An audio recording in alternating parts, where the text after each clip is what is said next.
Tertúlia. Meu boa tarde aí para todos e todas. Hoje é dia 1º de abril de 2012, domingo. O verbete é de número 2252, tem 4 páginas, 45 logias e 7 máximos. O tema é sutileza conscienciológica. A especialidade é mental somatologia. Definição: a sutileza conscienciológica é a qualidade ou caráter sutil dos conceitos evoluídos da neociência conscienciologia, exigindo a agudez da inteligência evolutiva, a fim de a consciência lúcida ou intermissivista entender em profundidade a teaticidade da transcendência da realidade de si mesma, na condição de consciência poliédrica, multicorporal, multidimensional e multiexistencial. A sutileza conscienciológica, o reparo da sutileza, as sutilezas não entrevistas, a autocognição quanto à conscienciologia, as sutilezas paratécnicas, a sutileza transcendente dos parafenômenos, a leveza vigorosa da ectoplasmia, a central extrafísica da verdade, a globalização multidimensional. Eu chamo a atenção para a argumentologia, que tem a contrapontologia, que são 5 itens, para a gente refletir sobre o assunto, que esses são os mais sérios. Isso aí é a base desse verbete. Na remissiologia tem 12 itens, nós destacamos 5 verbetes. Aplicação da neo-ideia, detalhismo, ideia sutil, nicho da neo-ideia e soltura mental somática. Frase enfática: importa sempre enfatizarmos as sutilezas conscienciológicas, tendo em vista a simplificação didática das complexificações das realidades e para-realidades inerentes à conscienciologia. Você já detectou as sutilezas conscienciológicas? Tal fato ampliou a compreensão das pesquisas em andamento? Agora, a mega análise aí do João Paulo conosco. Transcendência são 20 itens. Transcendência, minúcia, nuança, faceta, singularidade, neopensenidade, compreensibilidade, multidimensionalidade, realidade, detalhismo, neo-ideia, neoconcepção, parapercepção, diferenciação, mental somatologia, confrontologia, verponologia, autocogniciologia e cosmovisiologia e conscienciologia no fim. Agora, o verbete do dicionário hoje é siglologia e tem aí na argumentologia 30 siglas específicas mais prioritárias da conscienciologia para a gente ver. Isso aí não tem em qualquer lugar, sempre é bom para a pessoa ter uma noção o que ela sabe, o que ela não sabe a respeito das siglas dentro do processo da conscienciologia. Agora, questionamento. Linha 1 da fatologia. Como ficar que conseguimos pescar as inúmeras sutilezas não entrevistas nas inúmeras leituras conscienciológicas? O senhor coloca entrelinhamento dos seus verbetes, como pensá-los? Aí a pessoa tem que ver aquilo que nós estamos falando, além do processo escrito. A gente apenas sugere sutilmente o que tem. Aí a pessoa tem que ver. Agora, uma das coisas sérias que ajudam é saber os problemas, por exemplo, de italicizações, negritos, o processo mesmo das siglas, os problemas das datações, isso tudo às vezes tem sutileza atrás. Na parafatologia, linha 2, poderia nos detalhar melhor as sutilezas paratécnicas. As sutilezas paratécnicas é o uso do processo da multidimensionalidade, das energias, do processo da clarividência para a pessoa ver. Eu aconselho e recomendo o livro agora do Rodrigo, que saiu sobre clarividência, para vocês verem esse processo. Parapsiquicamente é muito importante e também para entender o acoplamentário. Agora, na linha 3, a leveza vigorosa da ectoplasmia. Sim, a ectoplasmia, através do ectoplasma, ocorrem e acontecem fenômenos físicos, intrafísicos. Então, aparentemente é uma coisa sutil, quase inexistente, invisível, no entanto, tem muito vigor, muita intensidade e produz fenômenos físicos. Como funciona o paradoxo eumatia, aprehensibilidade, comprehensibilidade? É a hora que a pessoa se predispõe ao processo de estudar, de entender. Então, a apreensão dela, a aprehensibilidade, a capacidade de entender aumenta. Com isso, a compreensão superior, maior, aparece para ela. Isso aí é a base nossa de tudo que nós fazemos em matéria de pesquisa, investigação e de estudo. Uma pessoa me perguntou assim, o que é que tem mais aí no CEEC? Eu falei assim, estudante. Quer dizer, depois dos livros, tem mais aqui estudante. É justamente esse processo estudante aqui que nós estamos falando, que é eumatia, apreensibilidade e compreensibilidade. Porque você aprender uma coisa é uma coisa. Agora, compreender aquilo que você aprendeu é outra coisa. Então, a gente tem que entender isso aí. Quando comecei a trabalhar as energias, há 2 anos, percebi que algumas mini-doenças surgiram, por exemplo, alergia e resfriado. Hoje em dia, realizo a TENEPS há 7 meses e vou iniciar aulas treino na docência do IPC. Porém, percebi que desencadeou herpes na região da minha nuca, algo que nunca tive. Reconheço que há 15 dias minha alimentação está saudável, assim como meu estado emocional também. E então, como? Se o herpes tivesse surgido do nada. Parece que a imunidade tem ficado mais frágil, por mais que me alimente bem, o estado emocional esteja razoavelmente bem. O desencadeamento dessas mini-doenças tem alguma relação com as energias? Pode ter algo relacionado à minha idade, 20 anos, e a TENEPS? Será que é desassimilação mal feita? Você poderia me esclarecer melhor de forma aprofundada? O processo todo é o seguinte, herpes é processo de contato físico. De modo que você está com 20 anos, veja com quem você tem contato. Como é que é isso? Outra coisa, um beijo no cangote pode dar o herpes no cangote. Presta atenção nisso. 20 anos, sei lá o que acontece, tem de tudo, tudo é possível. Agora, a outra coisa é o seguinte, é ver a higiene na sua casa, como é que está, isso também é importante. Em fatologia, na página 29, na primeira linha, poderia explicar o reparo da sutileza. O reparo da sutileza é o seguinte, uma das coisas mais difíceis que tem é a pessoa reparar uma sutileza. Ela vê o óbvio e às vezes não entende, com o próprio óbvio. Agora, quando o negócio é sutil, é praticamente invisível, elusível, que vai sumindo, ainda é pior ainda. Então, reparar a sutileza é um processo do pesquisador veterano. Um pesquisador ou investigador jejum, que está começando, ele não repara muito sutileza. Se ele acha a coisa grande, já acha que é o máximo.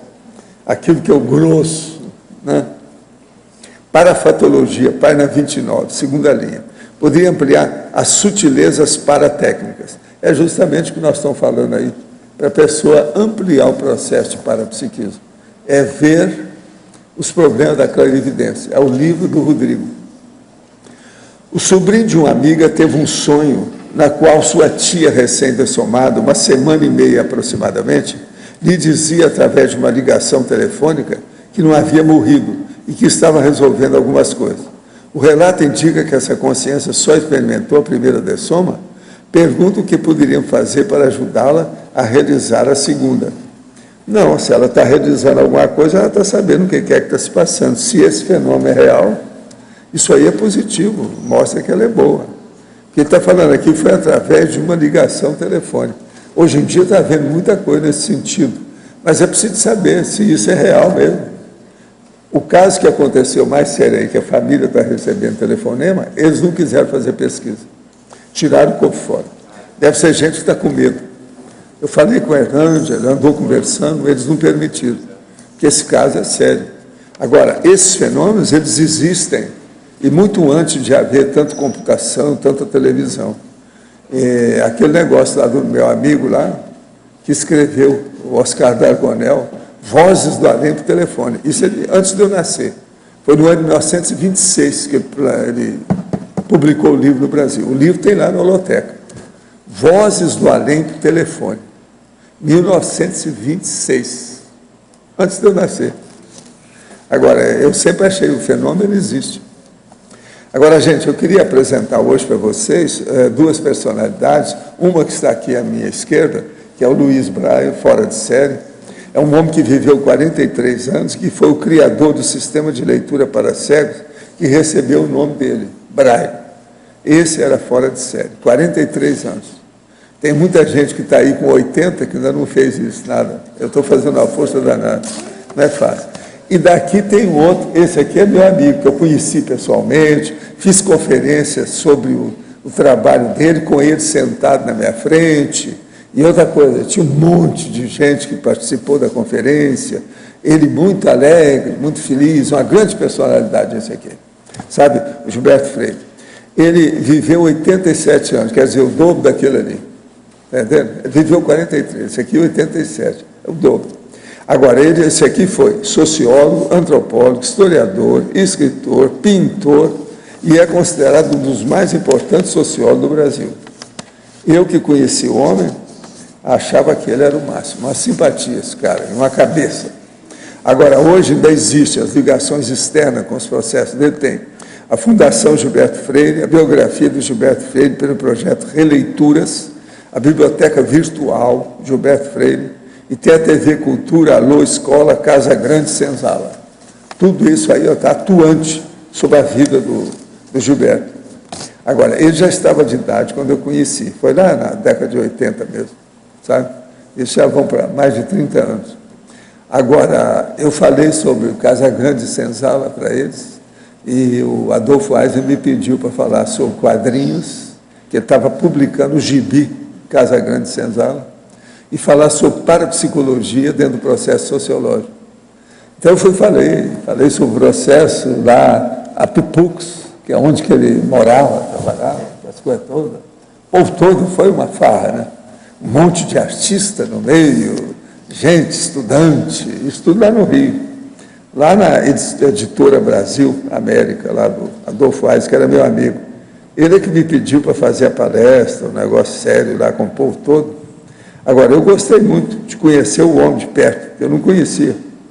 Foi lá que eu tive contato. Agora, nós conversamos muito, vimos as coisas, valeu a pena. Isso foi antes dele dessomar. Eu já estava de idade, já, fora de série. Um grande homem, esse aí. Então, esse é dos meus amigos, que eu conheci de perto. Agora, ó, a cara dele não está muito ele, não, tá? É um pouquinho diferente do que eu conheci. Ele era um pouco mais magro aqui. Mas o que é? Página 29, o último item da parafatologia, a globalização multidimensional. Você pode falar sobre isso? O caso todo aqui é o seguinte, é a hora que a gente vê que você coloca a cosmovisão e amplia isso para o parapsiquismo. Então, o parapsiquismo amplia mais a cosmovisão que você já tem das coisas. Com isso, o seu mapa mundi, ele vai para o cosmos, a coisa aumenta. E os fenômenos também vão aumentando, porque de fenômeno você passa para parafenômeno, aquilo fica maior, mais amplo. É muito sério isso aí, eu considero. Agora, ó, observa aí o que eu estava falando antes, é a contrapontologia. Eu deixei 5 pontos só para chamar a atenção sobre isso. Isso aqui tem muita sutileza que o povo não entende dentro da conscienciologia. Agora aqui, sinergismologia, página 29, por favor. Comente o sinergismo, extrafisicalidade, sutilidade. É justamente isso. É a sutileza que tem no processo extrafísico. Devido o problema ser a maioria invisível, você não vê com facilidade, e é necessário ter mais percepção para acusar a manifestação fenomênica, né? Agora, em numerologia, página 30, final da 4ª linha, poderia expandir as sutilezas conscienciológicas holofilosóficas. São essas coisas que nós estamos falando, é só olhar aí na contraponto, você vai ver o que é. Agora, o que é que se passa? Contrapontologia, aí do verbete. O que eu quero dizer com isso aí é o seguinte, que a filosofia, quando ela entra na mega fraternidade, ela atualiza teaticamente o problema do universalismo. Então, essa cosvisão com o processo todo fica muito mais séria. Agora, veja, sutileza, geralmente, é um problema de detalhe, né? É uma coisa pequena, né? Quase sempre. Agora, o caminho nosso da conscienciologia é fazer o detalhe ficar grande. Então, a coisa toda caminha devido à multidimensionalidade. Então, a sutileza conscienciológica, ela às vezes é gigantesca. Ela não é pequenininha, ela é grande. Então, a gente começa a entender. Por exemplo, você vai falar de uma Comunex. O que tem numa Comunex? É uma loucura. O problema todo da abordagem que se pode fazer nisso.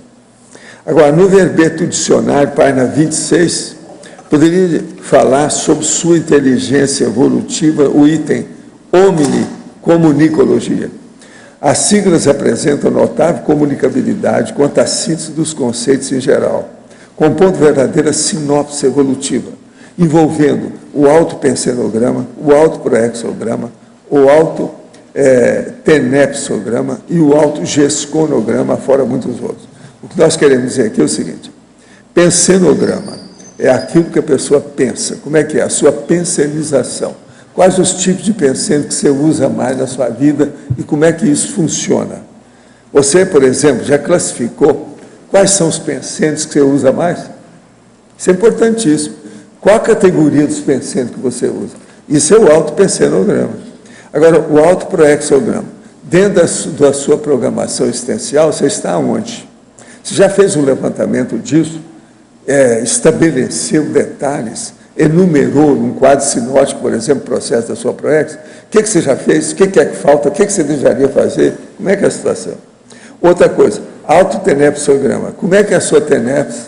Você já fez o levantamento da qualificação da sua tarefa energética pessoal, diária, para o resto da vida?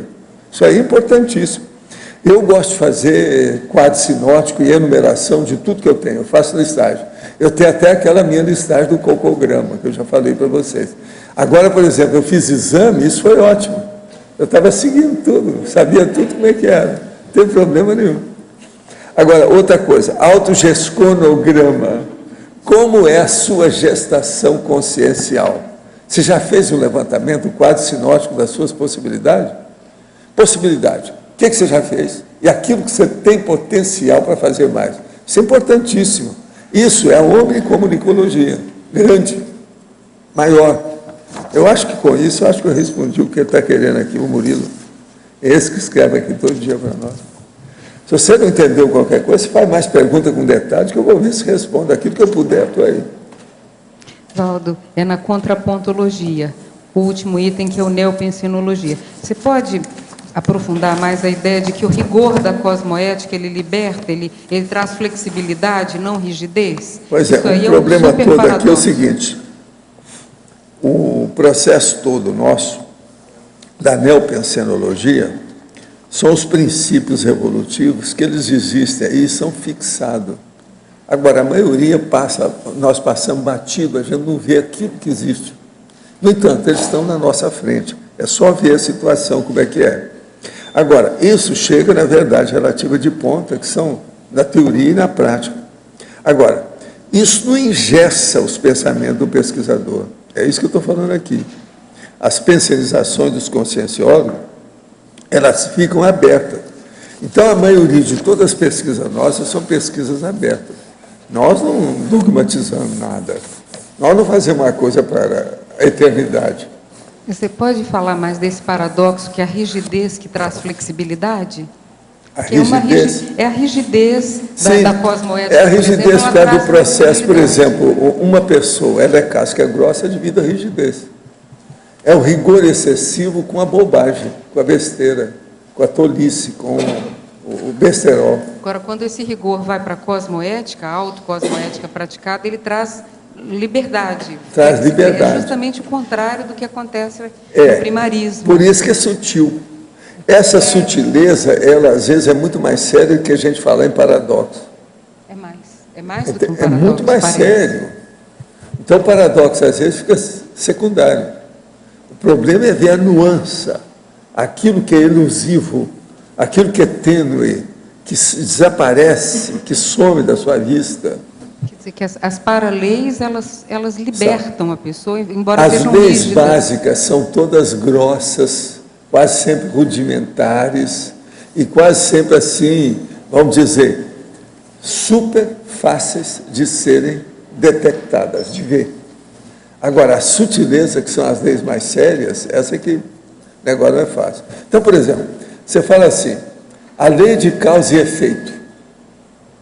Entende? Isso aí envolve, por exemplo, o processo kármico, a lei do retorno, a lei do vai e volta, a lei de... né? Isso, muito bonito, mas eu quero ver na prática. Como é que você vai entender? Aí é que vem a sutileza.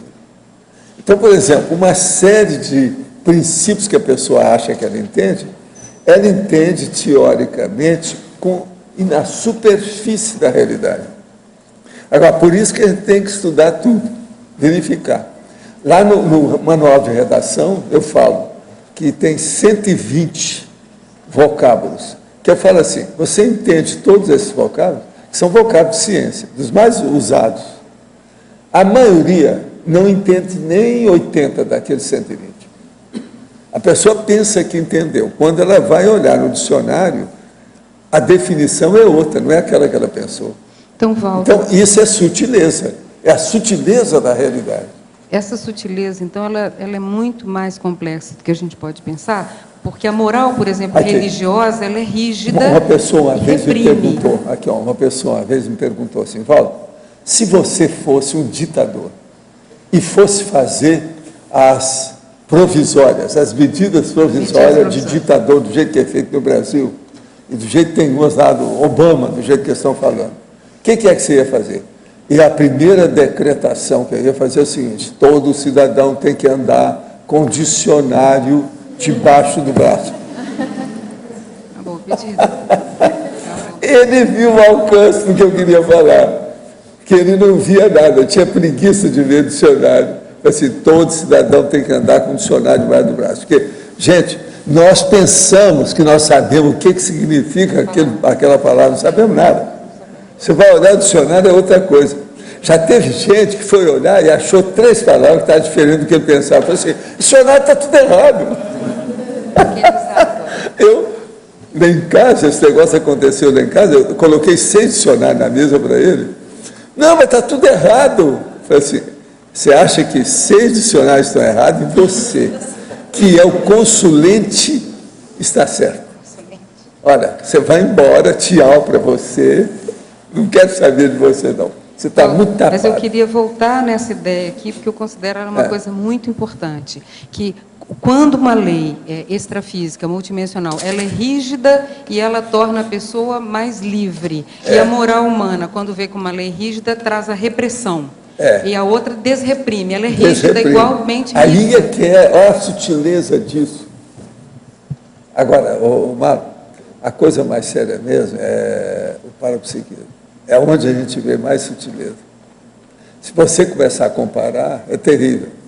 Hoje eu estava falando aí na minha brincadeira lá dos meus estudos, comparando, por exemplo, a manga com o corpo humano.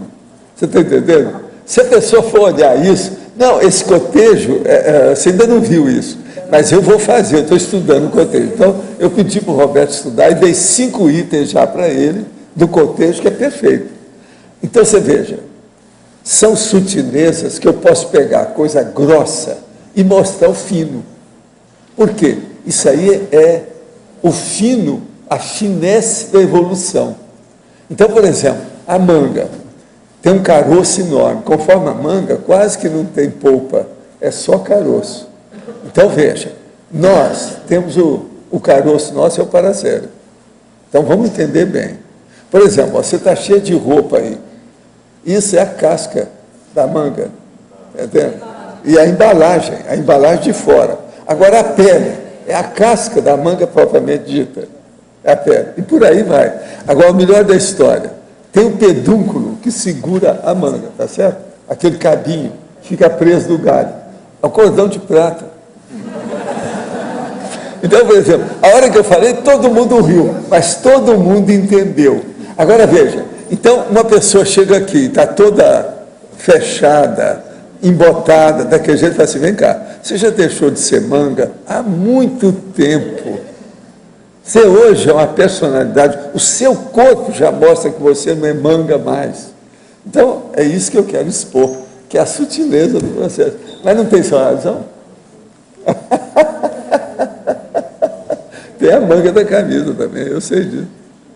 Mas é a saída. Sou aqui no ar. Professor, queria que o senhor comentasse essa questão, o autotenepsograma. Como avaliar dentro da nossa TENEPS? Você tem que colocar tudo que acontece com você na TENEPS. Faz uma listagem disso, que você vai ver que daí a pouco começa a aparecer os dados que você pode ampliar, aquilo que você não está bem. Então, uma das coisas muito sérias que tem é o seguinte, uma das maiores dificuldades que tem na TENEPS é a pessoa manter a disciplina, a organização, até se tornar madura e veterana como tenepsista.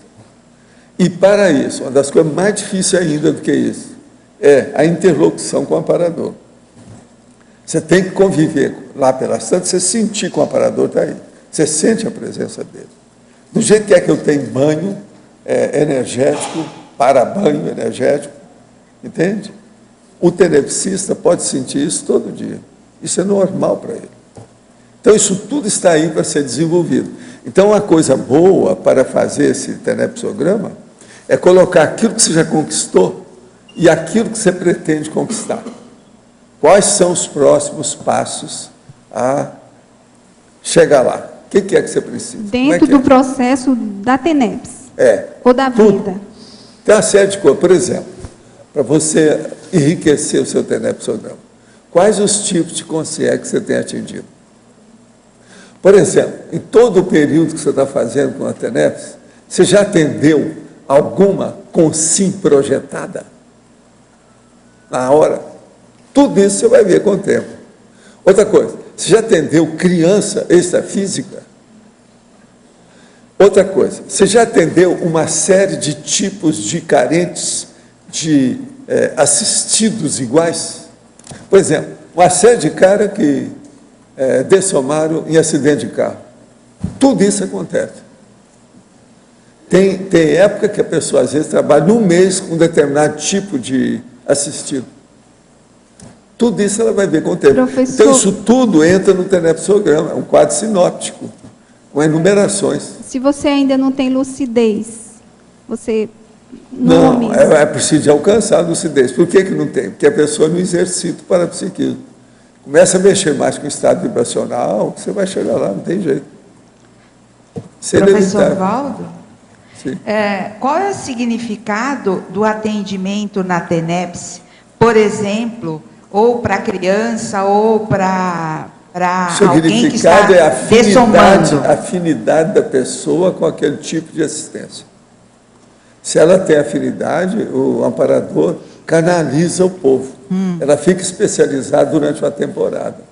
Agora, eu penso que a maioria dos tenepsistas são especializados numa série de assistências. Sim. Não é só uma, nunca. Tá. É um monte deles. Então, isso com o tempo, e o veterano, então, com o tempo ele fica generalista.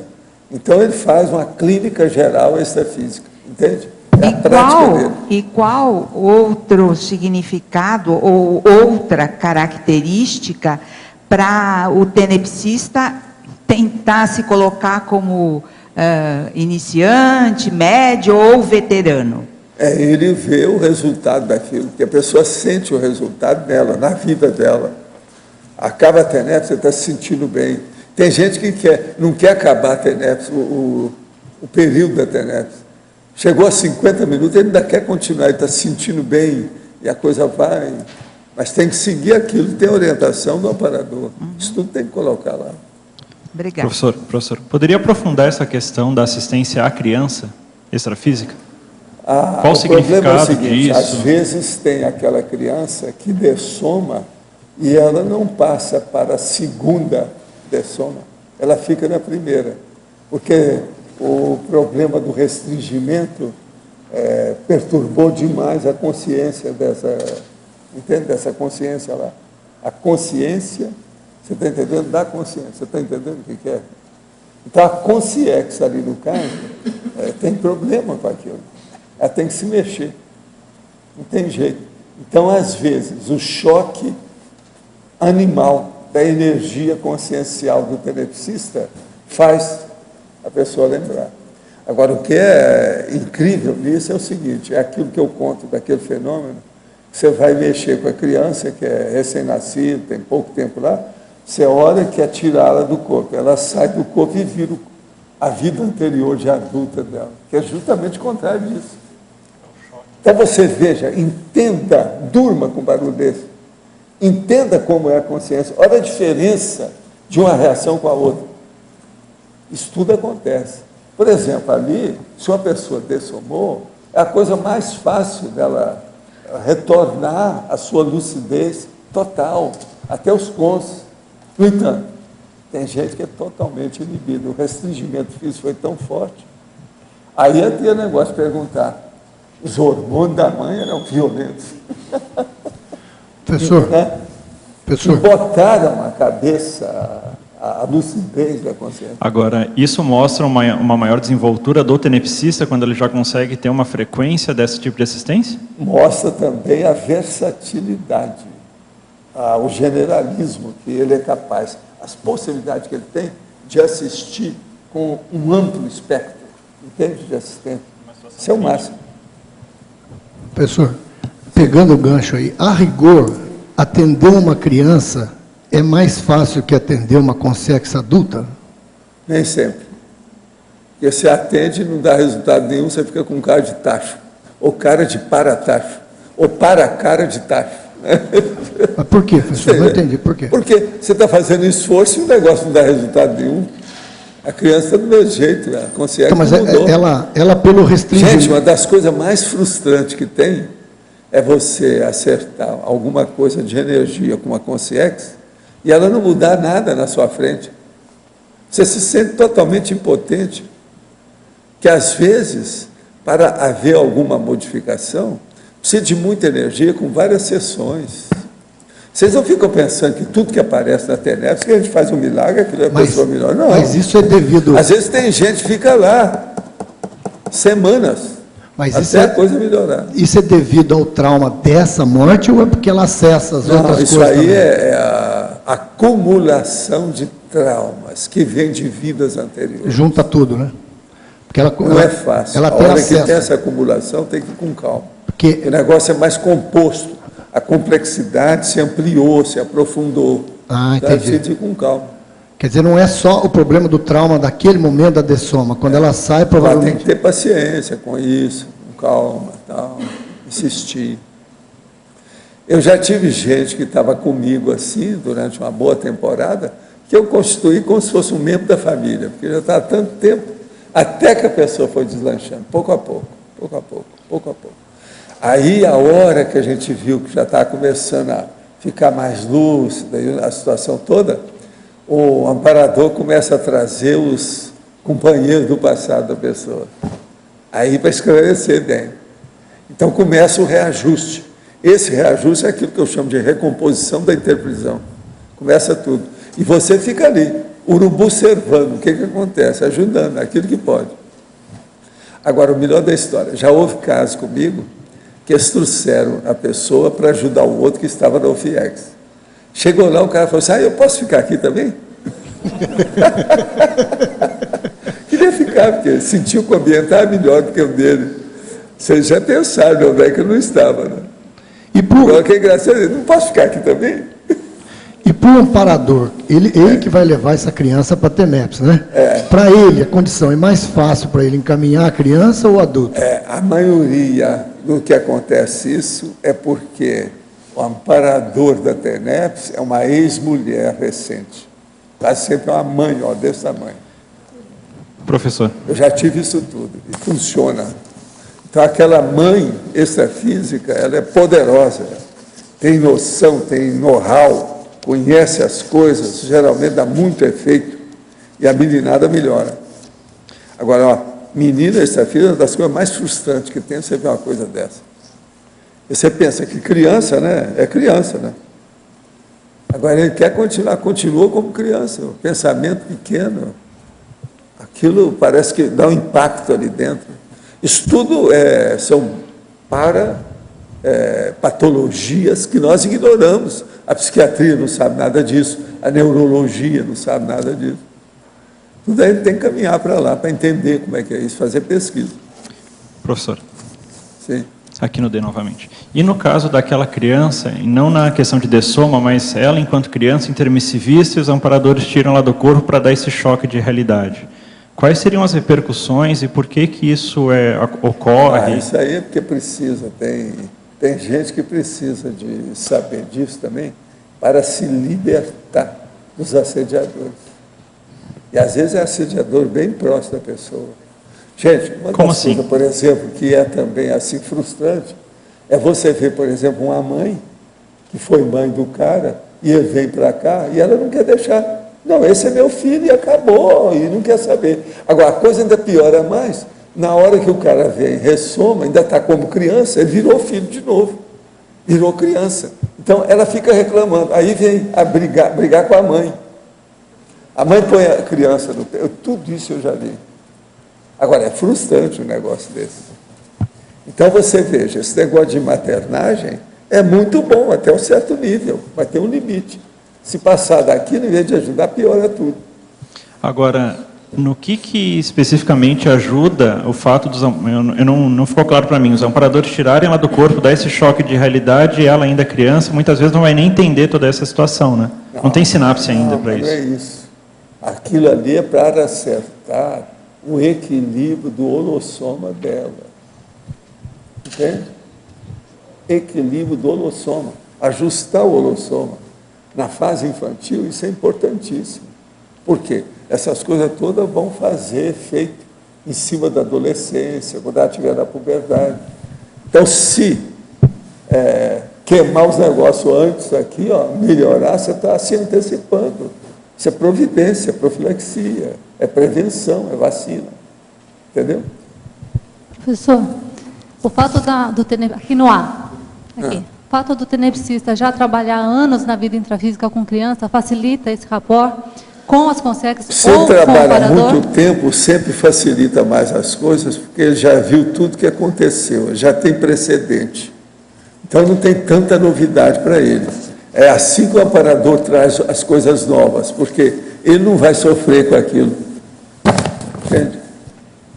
Mas então, é interessante o tenepsista investir por ter este rapport já com criança nessa especialidade ou não? Como é que não entendi.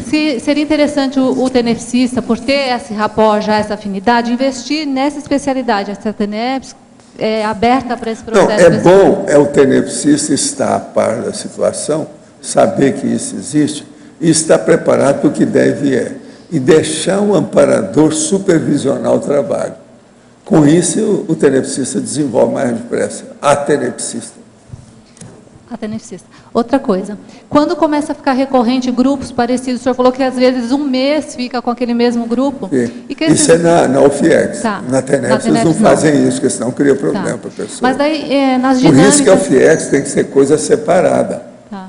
Entende? Nas dinâmicas parapsíquicas, na TENEPS mesmo, o mesmo grupo de perfil de drogados, de adolescentes infratores, começa a ser recorrente. Isso... Não, isso aí tem sempre... Vai ter mesmo. Do ponto de vista geral, todo mundo tem isso. Faz parte do serviço. Ainda mais agora com a Reurbex, com os réus, a limpeza da terra, a profilaxia que eles estão fazendo. Isso aqui é um hospital, e agora eles resolveram fazer a limpeza do hospital. Então é aquela limpeza de sábado. É terrível. Começa do chão, vai até o teto. Mexe em tudo, todos os departamentos. De modo que... Gostaria de saber com detalhes como os sites da internet podem contaminar a energia de uma pessoa. Pode. Se a pessoa for ligar para os negócios que aparecem no site, ela está perdida.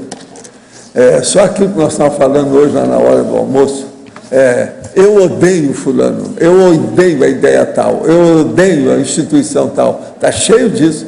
São totalmente com os réus esses. E confessadamente com os réus, porque estão falando isso para o mundo. Site é cuidado, a faca de 2 gumes, faca de 2 legumes. É a comunidade, quase sempre, arranja aquele monte de odientos, odiados, odiosos. Quer dizer, ninguém aguenta. Pois é.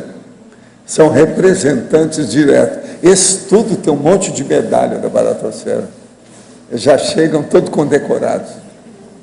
Por que a maioria dos médicos que fazem paracirurgias são religiosos e sem senso apurado da cosmoética? Porque a parapsicologia segue a ciência convencional e não assume os fenômenos mais avançados. Fica só naqueles que são aceitos, para fazer bonitinho. Se fosse, já teriam pego isso aí para ver. Agora, já tem gente mais interessada hoje em certas coisas. Qualquer tenepsista pode fazer paracirurgia? Olha, paracirurgia é para quem tem desenvolvimento de efeito físico. Se a pessoa tem de ectoplasmia, ela pode chegar lá. O que o médio de efeito físico tem de tão especial? É esterilização da ectoplasmia. A exemplo do médico João de Deus? Não, eu não acho que esse médico seja exemplo para ninguém. Que ele cobra, como é que é? 800 mil reais para fazer uma viagem? Me perdoa, mas só isso já desclassificou. A nossa amiga que teve aí, a Geneviève, que é uma das maiores da Rádio Televisão Francesa. Rádio Televisão Francesa é uma das maiores da Europa, não é isso?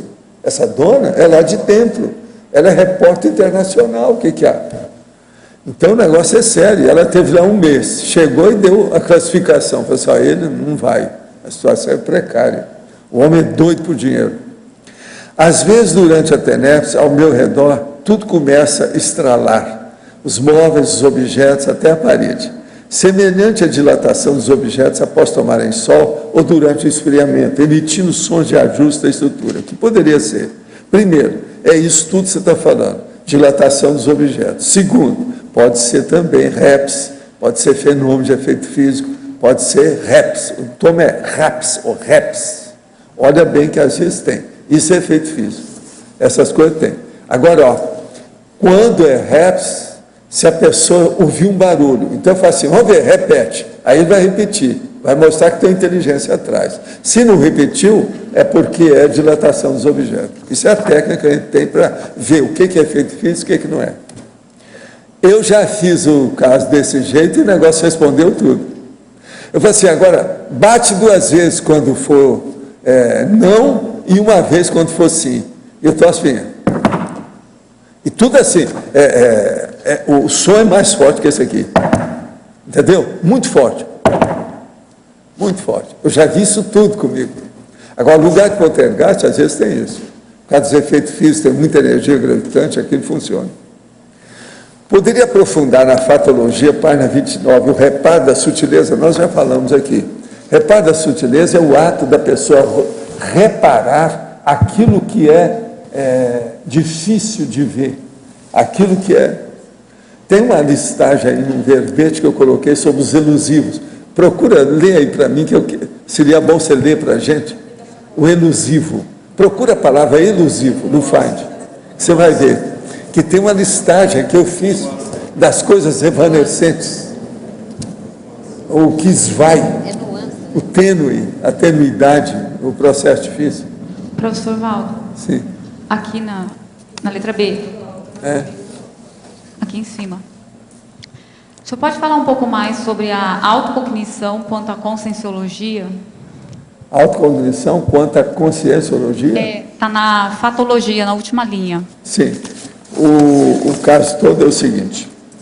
A cognição quanto à conscienciologia é o que nós estamos tentando fazer através das tertúlias, dos cursos, dos eventos, dos congressos, dos seminários, dos simpósios, dos conclaves, não tem outras coisas mais. O processo aí de vocês, que tem reunião de conselhos, e tudo isso. Isso aí tudo é a tendência nossa para ver se aumenta o conhecimento das pessoas a respeito dos princípios da conscienciologia. Entende? Tudo nós falamos aqui é baseado nisso. Agora, onde tem mais isso, que a gente reuniu mais material até agora, foi nas 10.000 páginas, praticamente, que tem hoje, da Enciclopédia da Conscienciologia. Lá é que tem mais. Certo? Você pode falar um pouco mais também sobre o parapsiquismo mental somático, correlacionando com a sutileza? O parapsiquismo mental somático é aquele que não mexe apenas, ou não mexe mesmo com nada do efeito físico, mas ele mexe com conclusões ou efeitos ou consequências de elaboração de pensamento. Então entra as neo-verpons, as verdades relativas de ponta, as coisas mais avançadas, evoluídas, as ideias originais, aquilo que interessa. Então, por exemplo, psicofonia, vem aquela consciência e toma conta, faz uma possessão benigna de uma pessoa durante uma temporada e fala através dela, se comunica. Isso aí é uma comunicação que mexe muito com o processo ainda físico, tem efeito físico nisso, entende? Mais, por exemplo, do que a psicografia. A psicografia já é o paracérebro de uma consciência com o paracérebro do médium humano. Então, há uma conjugação disso, já tem menos efeitos físicos e tem mais efeitos intelectuais, intelectivos, efeito das faculdades mentais, são as funções cognitivas, entende? Esse aqui é, então, o fenômeno mental somático que nós chamamos. Agora, o fenômeno mental somático mais bacana que tem, mais evoluído que existe, é a hora que junta uma série de fenômenos, tanto físicos quanto intelectivos, tudo observando e objetivando uma meta só. Isso é que nós chamamos de pangrafia. Por quê? São os fenômenos todos que são registrados simultaneamente, eles atuam simultaneamente. Isso é a pangrafia. Esse aqui é o melhor de tudo que a gente vê. Agora, a pangrafia, ela pode levar a pessoa, com o passar do tempo, àquilo que nós chamamos de cosmoconsciência. A cosmoconsciência, então, é o maior fenômeno intelectivo que pode haver do ponto de vista parapsíquico. Agora, para chegar na pangrafia, o ideal é a pessoa fazer muita assistência, os amparadores ajudam com o processo do extrapolacionismo. Ela começa a ter mais fenômenos, mais amplo, de amplo espectro, um caminho maior, a cosmovisão aumenta, ela chega na pangrafia. Agora, a primeira coisa que tem, geralmente, no extrapolacionismo é o seguinte: uma pessoa, a consciência, a personalidade humana, não pode ter medo de fenômeno, não pode ter medo de consciência. Se ela tem medo, acaba com tudo. A projetabilidade lúcida não funciona com a pessoa, fenômeno nenhum vai dar certo, que ela está com medo. Então, medrou, não se fala nesse assunto, a pessoa não está preparada para isso. Entendeu? Professor Valdo? Lê aí para mim. Vai ler para vocês para saber o que é essa sutileza, quais são os tipos de fenômenos que acontecem com ele. É o verbete nuança, são 28. Então, dúbios, efêmeros, elusivos, errantes, escapistas, esquivantes, esquivos, esvaecentes, evanescentes, evasivos, fluxíveis, fugazes, fugidios, furtivos, impermanentes, incertos, indefinidos, inexatos, ininteligíveis, instáveis, pervagantes, rarefeitos, subterfugiantes, tênues, vagos, vagueantes, voláteis e volúveis. Subterfugiantes, esse é terrível, né? Agora, gente, vocês entenderam agora, né? Depois dessa, não é possível que a pessoa não vai entender o que nós estamos falando com isso. Entende? Agora, vocês vejam, eu procuro analisar os fatos por diversas facetas, para que o assunto fique mais claro. Agora, isso aí hoje explica bem o que é que nós estamos chamando da sutileza conscienciológica do ponto de vista prático. Professor Nubê, na página 30 da enciclopédia, tem lá neosinapsologia.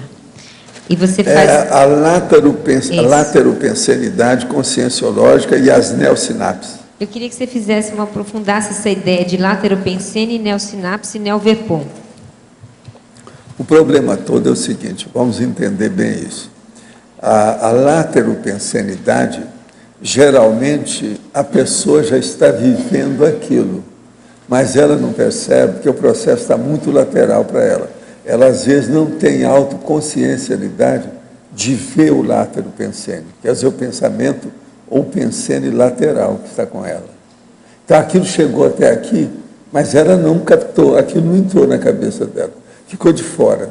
Então, é como se tivesse trancado a chave, a pessoa ficou presa de fora. Vocês estão entendendo aquele negócio da prisão de fora? Tem a pessoa que fica presa dentro de casa, tem o outro que fica preso na rua.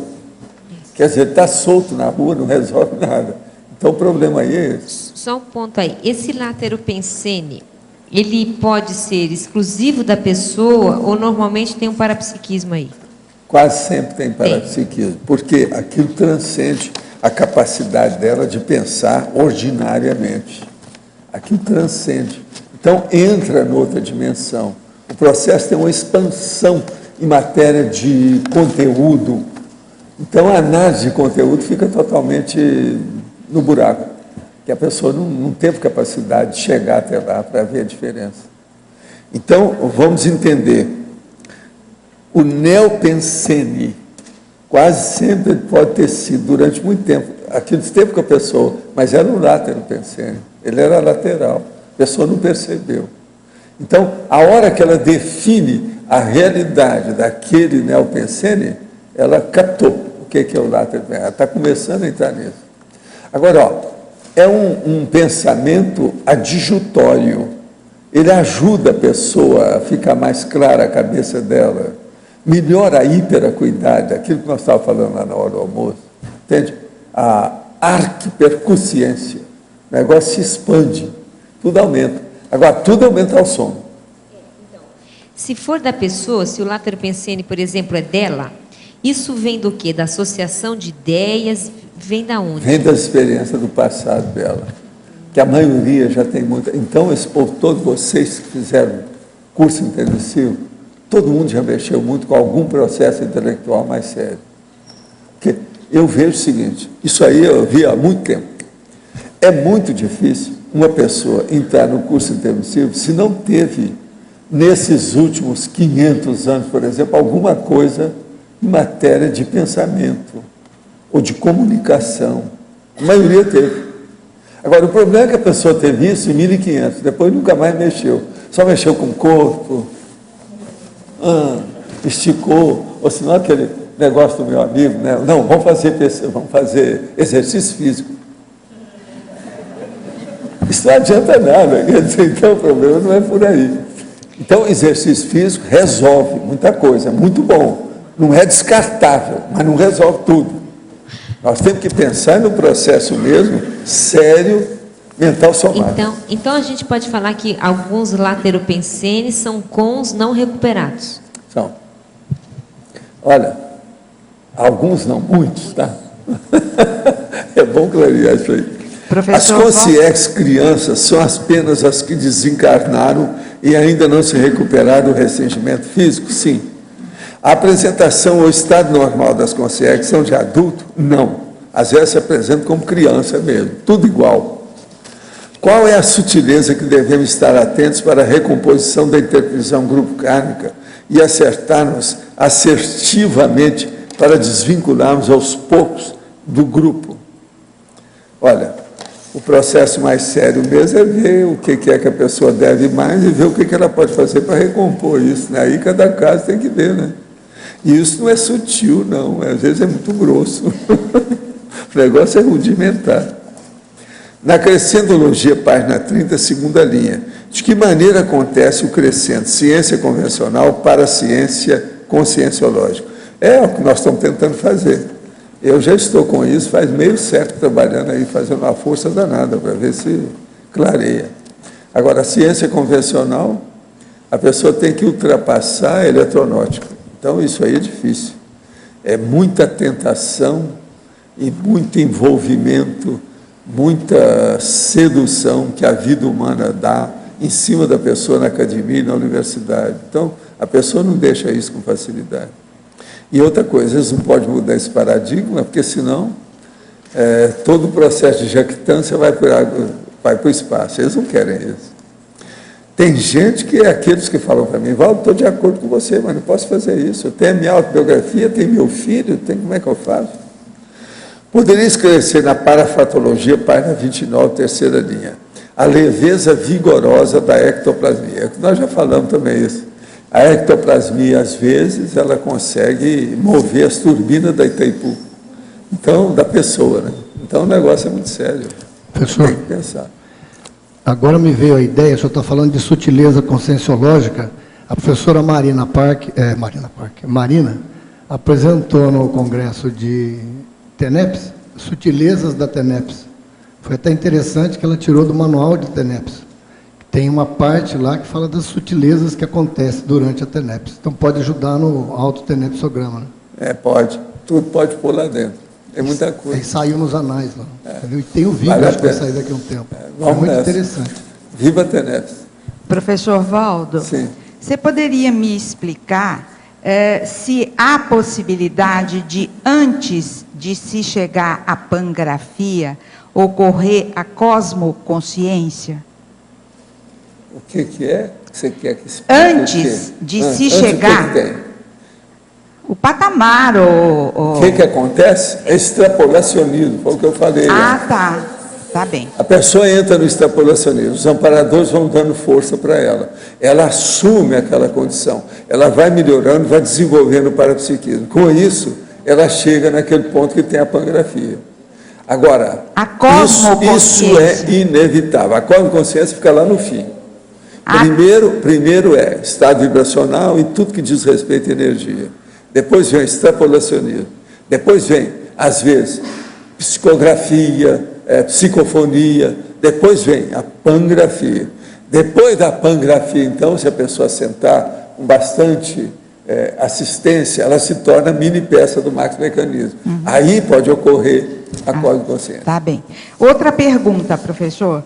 Através de livros, filmes, a gente pode ter autocognição? Pode. Pode. Obrigada. Pode. Agora, eu quero falar como é que é o meu processo estatístico disso aí. Um filme, às vezes, você acha uma palavra. Um livro, você acha uma página. Então, a diferença é enorme. Na questão do filme, o que a gente tem que observar mais, quase sempre, são os diálogos, que é onde a gente pode aprender alguma coisa. Agora, se você soube escolher o filme, se é um filme dramático, histórico, ou de documentário, uma coisa mais séria, técnica, você pode aprender mais as coisas. Agora, é muita tolice que tem. Sim, a gente está falando... Filme de menino, filme de bicho que fala, filme de ficção científica, filme de humorismo, de comédia, a chamada sitcom, comédia de situação, a maioria você não vai ter nada. Vai ajudar a desopilar o fígado, às vezes, melhora. Uma pessoa que está aí toda encrencada com hepatopatia, o distímico, aquele trunfado, com a cara de bugre, babo. Não, é cara de gorila. Vocês já viram gorila de vez em quando? Tem gorila que certas pessoas que eu conheço, é a mesma cara. E às vezes o cara é branquinho, mas tem cara de gorila. Está entendendo? Então, isso aí, o filme às vezes pode ajudar. Não, então, é um processo terapêutico. Mas agora, de modo geral, para nós não precisamos disso. Que aqui já nós não temos mais tanto primata nesse nível de gorila. Tá. Os primatas nossos já estão mais sofisticados. Inclusive, professor, trazer essa questão para a conscienciologia. Isso. Né? Tá Por bem. isso que eu indico os filmes, essa coisa toda. Tá bem. Agora, eu, por exemplo, atualmente estou vendo alguns filmes quase todo dia. Eu vejo alguma coisa. Eu tenho um monte que eu vou arranjar. Ontem mesmo eu saí com o Pedro, eu trouxe ao todo 13 ao todo. 13 ao todo. Teve umas 10 dias aí, 15 dias para trás, que eu trouxe 16, não foi? Agora, lá em Belo Horizonte, quando eu fui a última vez, eu trouxe 62. Agora, eu vou vendo o seguinte, eu não perco tempo com nada disso, não. Eu olho, se me interessa, eu continuo. Se não interessa, eu descarto. Vou ao outro. Já teve noite que eu olhei assim, 4 filmes, um depois do outro. Cada um pior do que o outro. Mas eu vou olhando, que às vezes assim que a gente conhece, não tem outra saída. Entende? Obrigada. Agora, eu vejo só os pedaços. Vi 4, mas não vi nenhum inteiro. Entendeu? Eu vi os pedaços para ver se interessava. Mas às vezes me interessa, às vezes você acha. Às vezes uma palavra, uma expressão, eu anoto. Eu tenho tudo perto de mim para anotar. Mas filme é isso. Você vê um filme inteiro. Quando você achar uma palavra, ótimo, abençoa, já arranjou muito. Agora, um livro não. Um livro já te dá, às vezes, uma página inteira de ideia, depende do que é. Então. Ele tem mais chance, o livro, do que filme. Agora, tudo você tem que escolher. Tem que escolher o filme, tem que escolher os livros. Não tem jeito. Faz parte do serviço. Valdo, sobre a pangrafia, você comentou a questão de ser um conjunto de observações que a pessoa faz. Então, antes de ser grafado, não é no momento que a gente está escrevendo. A pangrafia é um processo de observação. Não, a pangrafia é o nome que tem do registro, porque não precisa escrever. O registro é na cabeça, é mental somático, né? que a pessoa está começando, ela está sendo levada para fazer uma aglutinação de neo-ideias. Tudo ali junto. Agora, isso é impressionante.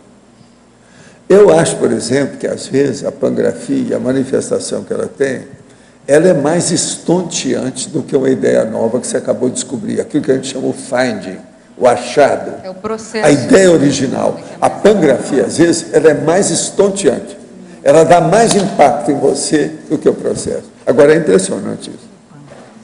Agora, outra coisa, eu acho muito difícil ocorrer a pangrafia sem a descoincidência da pessoa. Ela fica descoincidida aqui, ó, na vigília física. Então, é uma descoincidência vígil, para que aquilo ocorra. Porque, senão, os fenômenos concomitantes não se entrosam. Quer dizer que a descoincidência vígil ela é um pré-requisito importante. Eu acho que é quase que inevitável. Não tem saída para isso. Agora, você sabe, pangrafia é uma coisa que fez esse nome, fui eu, essa expressão. Isso não tem.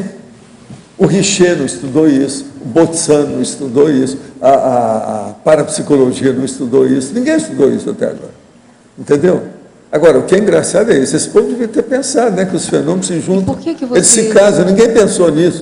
Desde o século XIX, ninguém pensou. E por que você Eu chamou procurei, grafia, por exemplo, Paulo? uma ocasião, com o Swedenborg, porque ele tinha uma opção de ideia, o cara muito inteligente, não achei nada nele também que pudesse mostrar isso.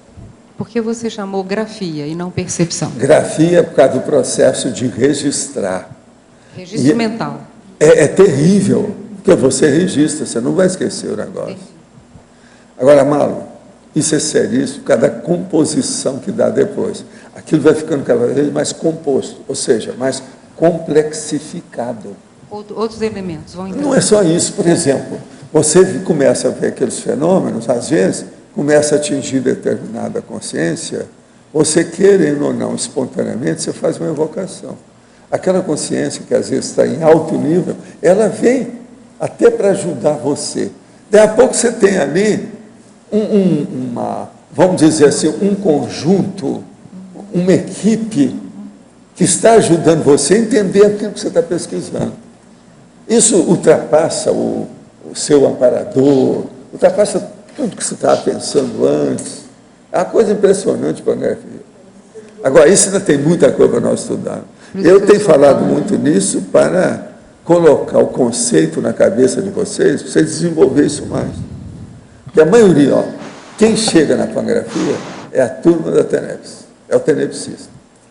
Sem tenepsismo, sem a tenepsologia, eu acho difícil a pessoa chegar nisso. Não tem uma justificativa para ter, né, Valdo? Porque é uma justificativa assistencial. Porque tem que ter assistência. Tem que ter uma assistência. Aqui, amparador nenhum vai gastar tempo e energia e oportunidade com a gente se não for com assistência. Professor Valdo, aqui em cima no ar, de volta à neosinapsologia. Sim. Aí no final da discussão, o senhor falou que o látero pensene seria, não, foi a pergunta da Mabel, né? É um cons não recuperado. O senhor pode falar mais sobre esse conceito? O látero pensene... O caso é o seguinte, por exemplo, vamos entender. Você tinha 100% de lucidez na sua condição de consciência. Então, você estava com a autolucidologia completa sua, dentro do seu nível evolutivo, era o top. Você está no pináculo, no ápice da sua autoconsciencialidade. Você vem para cá, tem um restringimento físico, tudo, e a gente começa a ficar abobado, abobalhado, cada vez mais. O negócio abaixa. Aí você se torna adulta, com o tempo, e vai expandindo de novo a recuperação dos cons. Aí você recupera isso, recupera aquilo, tudo dentro daquelas suas experiências da vida, principalmente da última vida anterior, física sua. Então, você começa a recuperar aquilo. Mas existe cons que ficam pela metade. Você lembra de um determinado conceito até um certo ponto nessa área, mas aquele conceito ele é muito mais abrangente. Você não viu onde é que aquele tem, sabe, os dividendos dele, o refluxo, os fragmentos que ele cria, aquilo que ele explode nas outras áreas. Isso é o lateral. Então, veja, você entendeu, você já está entendendo, você viu que aquilo existe, mas o cocoricó do galo está muito pequeno ainda, você ainda não está sabendo nada dele. Professor, então, isso é o látero pensênico. Então, ele chega até aqui, mas não entra. Agora, com o desenvolvimento, a pessoa desenvolvendo mais, ela começa a captar, e aquele puzzle dela, está faltando a peça, ela começa a preencher. Ela vai. Isso tem alguma relação com a retilinearidade pensênica? Tem. A retilinearidade, por exemplo, se uma pessoa começa a ter retilinearidade autopensênica, ela se prepara para maior recuperação de cons magnos, que é o megacon, aquele grande, aquele que interessa. O que seria o megacon? Por exemplo, o megacon pode ser uma ideia apenas física, intrafísica, se a pessoa está desenvolvendo uma programação existencial física. Mas pode ser, às vezes, uma coisa super transcendente do ponto de vista intelectual, se a pessoa está desenvolvendo uma programação existencial, intelectiva, de alto nível, mental somático. Então, isso tudo varia de acordo com a pessoa. Agora, por que é importante, por exemplo, o debate nosso aqui e os estudos nossos, dos cursos nossos? Não é só esse curso aqui de longo curso que nós estamos dando a tertúlia, mas os outros também. Por que são importantes? Devido à especialização deles. Porque aquilo amplia o processo de acesso e abordagem, principalmente multidimensional das pessoas. Com isso, ela vai ampliar a autolucidez, porque ela vai recuperar os megacons. Mas nós não temos... Outra coisa, é muito fácil de perguntar. Cada um aqui, pergunta para si, quanto tempo você está aqui na CCCI, na Cognops? E de lá para cá, o que aconteceu na sua ideia? Compara, por exemplo, vamos perguntar para a Lourdes, como é que foi quando ela deixou Niterói e veio para cá? Você, quando você deixou seu processo político e veio para cá? Como é que você era lá e como é que era aqui? Agora põe, a coluna, eu era assim, fiquei assim. E vamos ver como é que está. Vocês vão ver a recuperação de cons na passagem de um estado para outro. Lourdes, você recuperou muitos cons, Lourdes? Vocês estão entendendo o que eu estou falando? Sim. É por aí que a gente vai entender o processo de cons e a lucidez. Professor, eu ainda queria continuar. Eu posso? Ainda uma questão, ainda um monte de questões, mas uma agora, só a última. Então, cada um de nós tem, para esse momento evolutivo, N especialidades, algumas, que são prioritárias. São. Eu não sei se eu estou falando um truísmo, mas... Não, você está falando sério. Eu estou... É isso mesmo. Ninguém aqui, devido ser elders e veteranos, ninguém vamos dizer, mono. É tudo pluri. Então, pensa nisso. Há uma para esse momento... pluripotencialidade e não monopotencialidade. Maioria. Tá ok, muito obrigada. Pluripotencialidade. Você entendeu bem a expressão que eu estou usando? Professor, essa recuperação de cons acontece se você estuda determinada coisa que você quer desenvolver. Um exemplo, se você em uma vida passada falava alemão, você só vai ter essa recuperação de cons se você estudar e desenvolver essa habilidade nesta vida. Não, você tem que ter oportunidade disso. Você fica num lugar que não tem nenhum alemão, ninguém fala nisso, essa língua nem existe para você. Então você não vai recuperar nada. É preciso de haver na mesologia, no ambiente que você mora, no holopensene que você desenvolve sua vida, tem que ter raízes daquilo. É a chamada primícias, aquilo que desencadeia, que detona o processo. Tem que ter alguma coisa que renasce. Você está entendendo? Para criar um ambiente favorável, senão não vai. Então, se na sua programação não teve esse ambiente, é porque você não precisa... Às vezes o ambiente não tem, foi o meu caso. Não tinha, então o que eu fiz? Eu comecei a estudar muito cedo, comecei a fazer biblioteca muito cedo, eu então fui ver uma opção de coisa. Por exemplo, espanhol. Eu praticamente não estudei nunca espanhol. Quando eu fui estudar espanhol no ginásio, que havia o espanhol no ginásio no Brasil, eu tive aula sobre isso.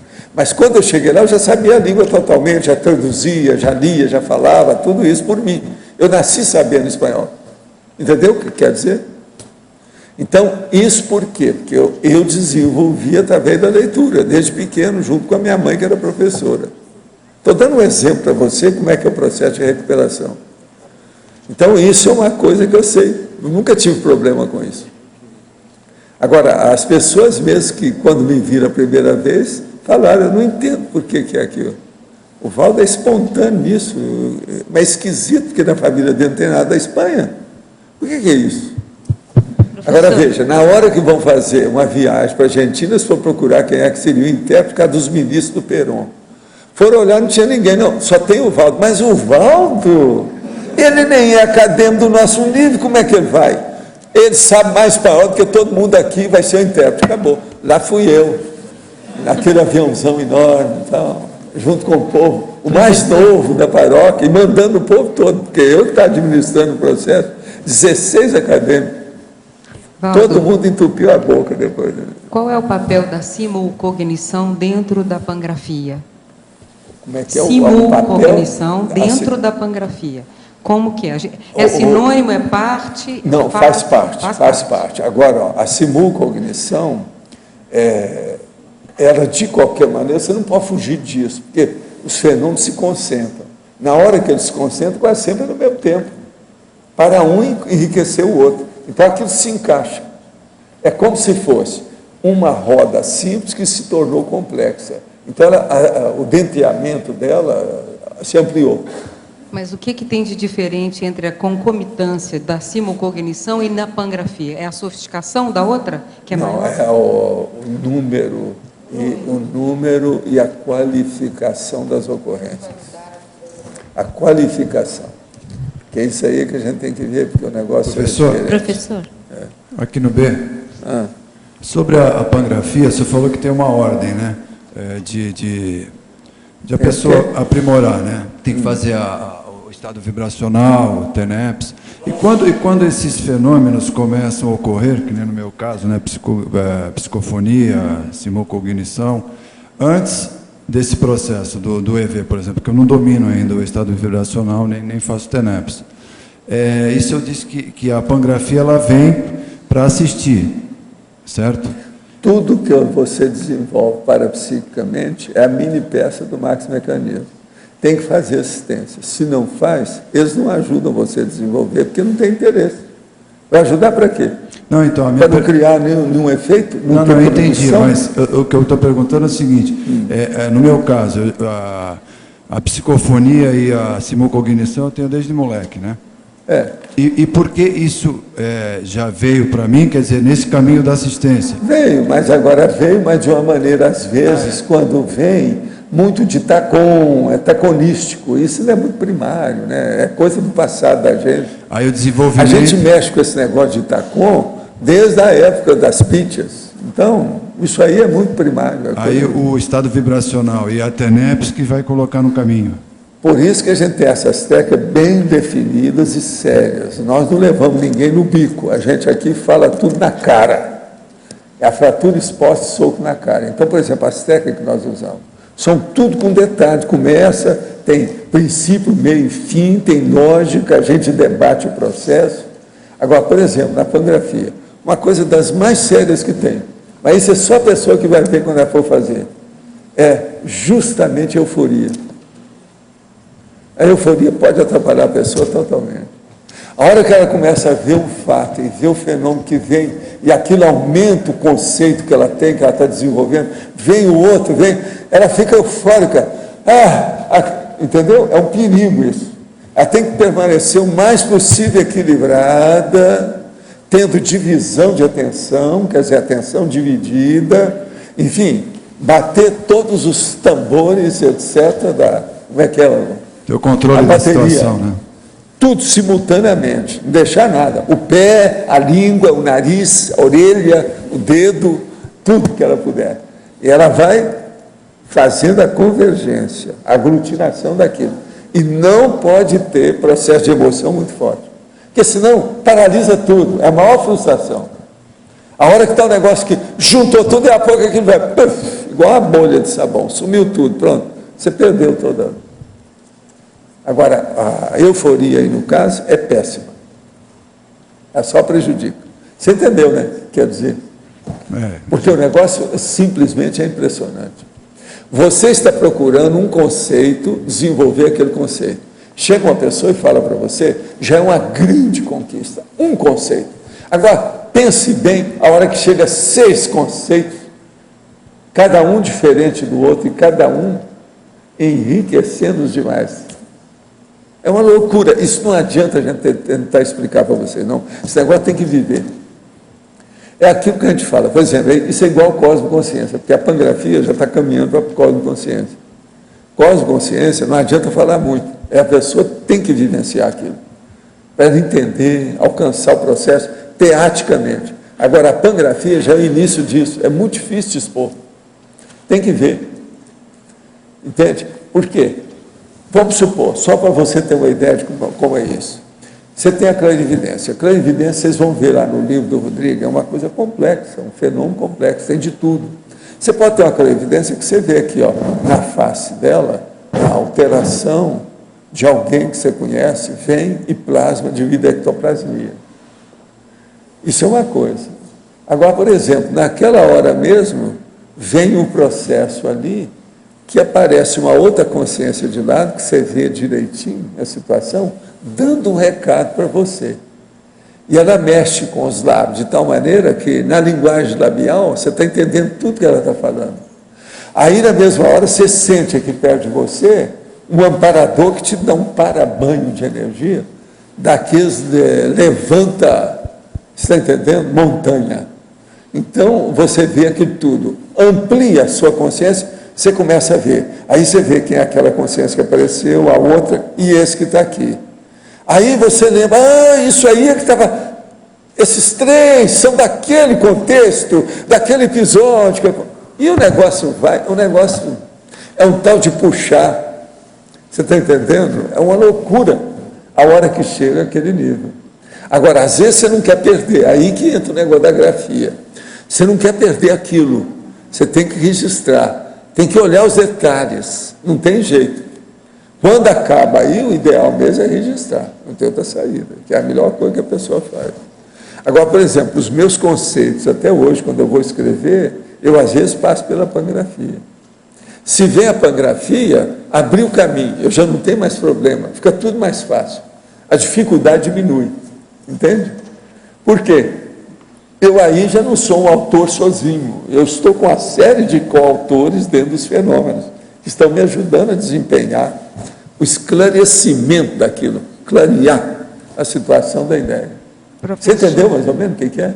Professor, para um pré-desperto, a gente poderia falar que ter autoconsciência da identidade extra é um dos maiores megacons recuperados ou não? É correto dizer isso? Aí depende. Depende o que é que a pessoa vai fazer com a identidade extra. Saber só por saber, viu, Mabel? Eu não vejo nenhuma aplicação disso. Você tem que saber, mas os gurgumilos, o interior dessa condição, da personalidade, saber o que acontece, que é o caso que você vê comigo com o processo do Zé. Eu tenho que saber por quê. Agora, a primeira coisa que tem que ver é o seguinte, por que isso acontece? Isso foi a primeira pergunta que eu fiz na minha vida, eu era rapaz. Por que é que eu sei disso? Isso não foi à toa. Eu tenho que saber a aplicação que eu tenho que fazer com isso. Essa aplicação, ela tem que ser útil, ela tem que ser produtiva. Como é que faz? Então, isso eu preciso de ver. Não adianta a pessoa saber de uma coisa só, apenas por saber. O processo é a aplicação prática, objetiva do problema de uma maneira útil, produtiva, edificante. E professor, você saberia dizer qual seria o megacon do Zéfiro? Zéfiro? Não, isso eu já falei. O processo todo foi o problema dele recuperar a memória. Agora, tudo é devido àquilo que também me perguntaram, né? Por que é que ele tem? Qual é o master, o mater pensene? Eu falei que era determinação. E realmente, tudo indica. Eu sempre me interpretei assim. Eu ainda não pude mudar isso, eu não vejo outro jeito. Para mim é isso. Agora, vocês que convivem comigo, tem que ver. Por exemplo, vocês estão convivendo comigo, você há quantos anos? Você também agora, recentemente. Olha o meu processo de mater pensene. A determinação seria uma coisa? Pois é. Como é isso? Então, isso aí é que eu acho que é aonde pega o carro. As pessoas têm que entender isso. O problema do mater pensene para ver como é que a pessoa funciona nisso e como ela faz a aplicação. Tudo na vida, gente, a gente tem que pensar, para que você faz isso? Está aplicando em quê? Qual o resultado disso? Então não adianta nada. Então, professor, a gente podia dizer assim, que de modo geral, se a pessoa tem um megatrafor aplicado, que é igual ao seu mater pensene, vai ser igual ao seu megacom. É isso? A tendência é essa. Agora, veja, igual o megacom do momento evolutivo. Amanhã já aparece um outro superior àquele. Eu, atualmente, estou atrás de um, né? Que eu já falei para vocês, que é a minha pesquisa. Eu quero saber aquele negócio do serenão. O que é que ele tem que a gente não tem? E o que é que ele tem que ele consegue certas coisas que a gente não consegue? Como é que ele consegue ter um anonimato sem fazer mal? Um anonimato que é cosmoético. Como é que é isso? Eu, por exemplo, vamos supor que eu resolvi ser anônimo e não vou falar mais nada para vocês. Isso é cosmoético? Agora, como é que o serenão faz essas coisas mais do que eu? E ele é cosmoético. Esse é o dilema meu de muitos anos que estão atravessados. Não é aqui, é aqui. Há uma saturação do processo. E eu não sei como é que é. Agora, ó, pelo que eu já vi até o momento, eles não me falam porque não adianta falar. É aquele negócio que eu falo. Chega num determinado ponto, que é o caso igual da cosmovisão, a cosmoconsciência, que a pessoa tem que vivenciar aquilo. Como eu não estou preparado para vivenciar, eu tenho que ficar quieto, reduzir a minha insignificância e esperar para ver o que vai dar. Agora, estou de olho, aqui, estou assim, estou de olho para ver tudo que acontece. Agora, professor, qual que é a relação, se é que existe, desse megatrafor, desse mater pensene maior, desse megacom com o macrosoma?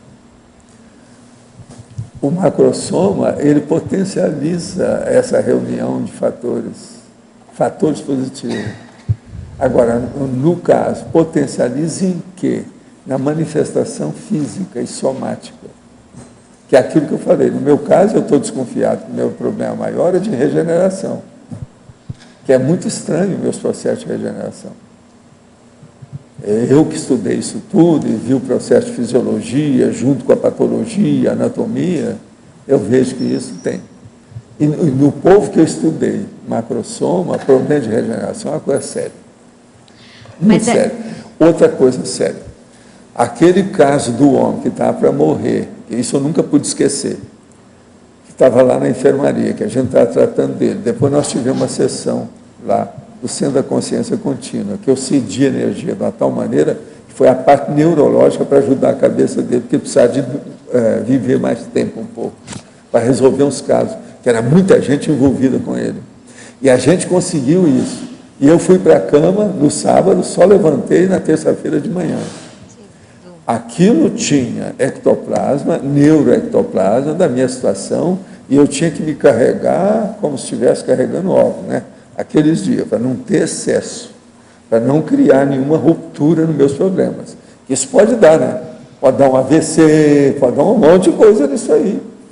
Não se brinca com isso. Pode dar alguma coisa do ponto de vista neurológico e do ponto de vista circulatório, principalmente no meio das meninges e do cérebro. Deve se ir com calma. Agora, veja, naquela condição, eu estava muito interessado na questão do homem, porque eu descobri que ele tinha uma macrosoma. Agora, eu sabia Se a gente fizesse alguma coisa, ele ia longe. Tudo aconteceu do jeito que eu previ. Agora, veja, os amparadores têm que ajudar nisso. Eles fizeram a verdadeira cirurgia com o homem. Agora, eu lá, durante o processo da reunião que nós fazíamos, de tarde, ele foi atendido no hospital. E o negócio, ele realmente melhorou. Você está entendendo? Coisa séria. Mas assim, na hora que, não sei se você já acompanhou assim, na hora que os amparadores estão definindo o macrossoma de alguém, que não seja aquele macrossoma mais básico, o número 1 lá, da interprisão. É, um mais elevado. Vamos pegar disso para cima. Eles... É esse que tem o para-microchip. Isso. Eles se baseiam nesses traços aqui para definir o tipo? Não. Se baseiam na ficha da pessoa e nas potencialidades que ela tem de fazer alguma tarefa interassistencial. Se ela tem com aquilo tudo, eles facilitam tudo que pode. O mérito todo está na ficha. Tem que olhar a ficha da pessoa para ver como é que é. Valdo, você comentou, eu te perguntei uma vez a respeito do Zéfiro, a maior qualidade, você disse que era comunicação interdimensional. Por isso que você foi para o pandeiro e ajudou a reunir aquelas pessoas lá. Então, esse traço é o quê? Essa qualidade, essa habilidade, essa aptidão que ele tem? O que é? É o caso de comunicação. Você falou que a maior qualidade era a comunicação. Comunicação interassistencial, que é a minha, né? Você veja, eu tenho tara com esse negócio. A hora que eu comecei a entregar marmita, presta atenção. Você pensa que eu entregar marmita para quem? Era gente doente, que não podia ir na pensão para comer. Claro. Eu levava lá. Você está entendendo? Eu tinha 5 anos. Quer dizer, meu pai também me ajudava, incentivava, estimulava eu a fazer assistência. Porque ele era totalmente assistencial. Ele dava o dinheiro que ele recolhia, e nós não éramos ricos. Era gente remediada, fazendo uma força danada para sobreviver. Contava os caraminguás. Sabe como é que é? Contava os tostõezinhos. Você considera, então, a qualidade do Zéfiro maior a determinação. E a comunicação é a dinâmica de pôr isso em funcionamento. A dinâmica interassistencial. Nisso aí eu tenho uma tendência, uma mania. É igual a minha mania de colecionar, de fazer pesquisa, a mesma coisa. Eu tenho várias manias disso. Agora, o que eu vejo é o seguinte, uma vez eu perguntei para o transmentor, eu falei assim, vem cá, todo mundo que evolui, o que é? O que acontece que é mais característico? Ele falou assim, é a qualificação das manias. Estude isso. Gente, pensem só nisso. Qualificar. Que você tenha mania, porque todo mundo vai ter, mesmo com a evolução. Arranje, então, manias qualificadas. Agora, olha as minhas, são qualificadas ou não são? Escrita, colecionismo, a opção de coisa sentido, proventos de natureza, as coisas de eu fazer pesquisa, essa mania que eu tenho de ver as coisas. Por exemplo, agora eu já falei com o Pedro, qualquer dia nós vamos fazer uma pesquisa aí, daquele jeito que você e o Alex iam comigo lá na praia, mas eu quero fazer aqui. Às 4 horas da manhã, a gente sair para ver o processo das energias de noite, que há muito tempo que eu não faço. O Pedro já topou a parada, que ele quer fazer comigo. Pois é. Então nós podemos tratar. Acho que você vai ter companhia. Então nós vamos tratar, mas tem que ser o seguinte, eu tenho que escolher, eu já falei com ele, tem que escolher uma fase que seja positiva. O Pedro logo falou assim, não pode ter muito frio, né? Eu falei, não, o frio é bom. É o contrário que eu falei, eu já dei um conta dele. Não, o frio é bom, não é negativo. Então, por exemplo, eu quero percorrer o CAEC de fora a fora com lanterna na mão para a gente ver. Agora, é lógico, quando nós vamos fazer isso, precisa ver quem é o guarda aqui, explicar tudo, porque senão pode ter um tiro pela ponta aí. Estão invadindo a estação. Mas, do jeito que a gente fazia, que eu fazia na praia, eu vou fazer aqui. Mas aqui é muito melhor, porque tem a natureza. Eu quero ver os tipos de energia, a situação como é que é e tal. Ele já topou a parada lá. Qualquer hora nós vamos entrar nessa aí para ver. Valdo, então um meio seguro da pessoa saber Mater Pensene, Mega Trafor, recuperação de cons, é a dinâmica interassistencial que dá isso para a pessoa. A dinâmica sem interassistencial entender a dinâmica, é inevitável, doravante para todo mundo aqui. Isso vai fixar para o resto da imortalidade de vocês. Uma estrutura, outra é função, né? Tem a estrutura e tem a função. Tem. Sem a função não adianta... Agora, Amado, observa bem como é que tudo que eu estou falando tem princípio, meio e fim. Isso não tem muito erro. Por quê? Eu sou apenas um repetidor do curso intermissivo. E olha, muito mal feito, mas estou fazendo uma força danada para chegar perto da realidade. Mas isso não tem erro. Esses princípios são muito rígidos e sérios. Tem o princípio, meio e fim. Aquilo encaixa tudo com lógica e racionalidade. Professor Valdo. Sim. Aqui na letra B, aqui atrás. Deixa eu só fazer Bom. Ela lá primeiro, né? Tá certo? Professor Valdo, quando a pessoa começa a vivenciar mais pangrafia, ela consegue aumentar a autocognição dela para proporcionar ela conseguir compreender o consciência? Não, a pangrafia leva para tudo, mas a coisa mais séria não é isso.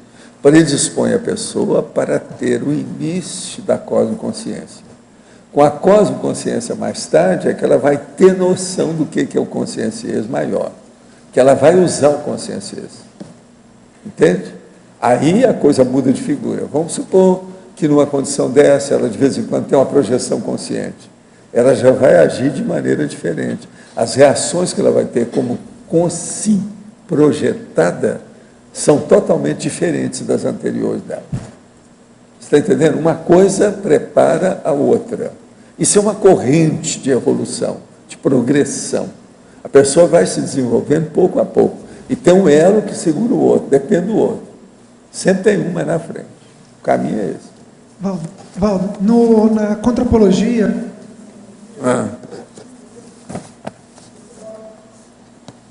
Que número?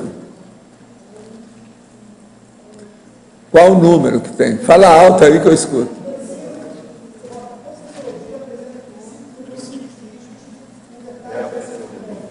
É a terceira que você está falando? Ah, sim. A neopensenologia. A conscienciologia apresenta princípios evolutivos rígidos com verdade relativa de ponta, teáticas. Contudo, não é engessador. Nós já falamos disso aqui. O que você quer? Não, só... Fala alto aí, rapaz.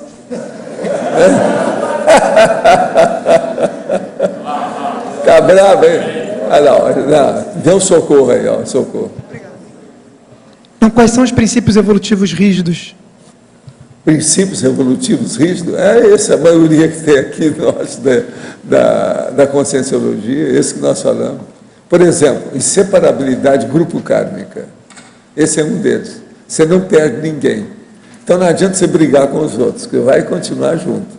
Então é melhor fazer as pazes desde já, para a sua vida ser um pouquinho melhor. Porque é muito chato você viver com uma pessoa que você tem problema com ela. E continuamente. Isso não dá. Então, isso tudo é. Tem uma série deles aí. Princípio, a lei de causa e efeito, os processos da interassistencialidade, o problema do mental soma ser superior ao psicossoma, entende? O processo da serialidade, você tem que ter outras vidas, e a gente tem que dominar esse mundo. Enquanto você não dominar esse mundo, você não fica livre dele.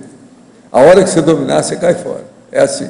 Aí você vai ter outro, vai começar um outro turno evolutivo diferente, que é o consciência livre, que a gente não sabe como é que é. Professor. Agora aqui, de que maneira ajudar uma pessoa idosa acima dos 80 anos, que conhece bem a conscienciologia, já fez todos os cursos de laboratório e não quer conversar sobre a preparação para o período intermissivo e a próxima vida?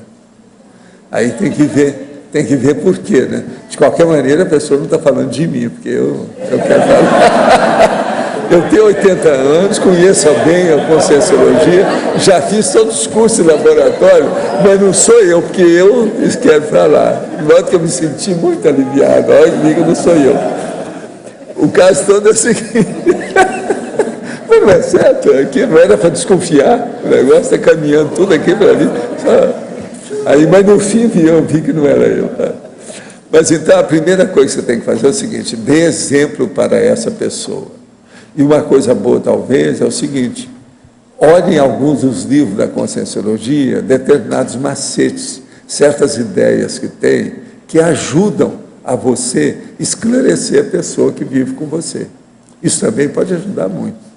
olha os livros, olha principalmente os 700 experimentos, que lá vai ter alguma coisa que pode indicar muito por causa das técnicas que tem lá dentro. Trabalho em uma universidade, deixei de trabalhar com determinada chefe há 3 anos. Fiquei quase 20 anos passando por muita coisa, calada, inclusive adoecendo. Estou há 5 anos para me aposentar. Quando não mais aguentei, pedi para ser deslocada para outra área. Porém, ainda encontro e não passa de um cumprimento com muita aspereza. Na TENEPS, ontem, percebi a raiva e ódio que ela ainda nutre e tem colocado sempre seu nome na TENEPS. Nessa semana, achei um livro dela que peguei emprestado naquela época. O que o senhor acha que devo fazer com o livro? Você deve devolver para ela, se ela te emprestou, que você pegou emprestado. E outra coisa, leva um outro livro, mais ou menos sobre o assunto, para dar de presente junto com o livro que você devolve. Com isso, você vai fazer, ela não pode falar nada, que você está conquistando a mulher. Devolva o mesmo correndo o risco de trazer à tona tudo de novo, você não vai ainda. De que modo assisti-la nessa condição? O caso é isso que eu estou falando, presta atenção. Arranja um livro sobre o mesmo assunto e fala, olha, eu não te devolvi esse livro, então eu vou devolver agora, e eu vi que tem esse outro livro que é muito bom, eu trouxe para você. E outra coisa, faça uma dedicatória bonita no livro que você está dando para ela. Isso tudo vai ajudar.